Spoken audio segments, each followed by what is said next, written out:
Hey there, West Shore faculty. Sometimes you may want your course start or end dates to be different than what the college defines, allowing your students early access to the course or a couple more days to turn in work. In this quick tutorial, you'll learn how to properly modify your course start and end dates in the Sections tab. Making this change in the Sections tab ensures that it isn't reset when Canvas is updated. So, let's get started. First, open the course you want to edit by selecting it from your Canvas dashboard. Next, in your course navigation, scroll down and click Settings. Before we move on, verify that the course participation is set to Term.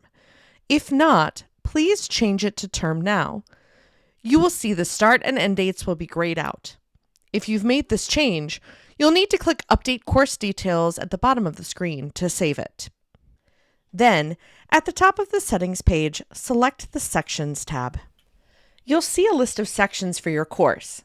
Click on the section you want to adjust, then click Edit Section in the upper right of the screen.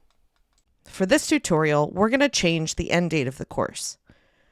On the Section Details page, look for the field labeled Ends. This is where you can set your course end date.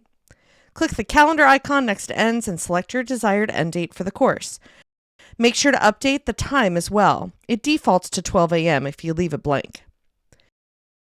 Make sure to also click the box next to Students can only participate in the course between these dates. Finally, click Update Section to save your changes.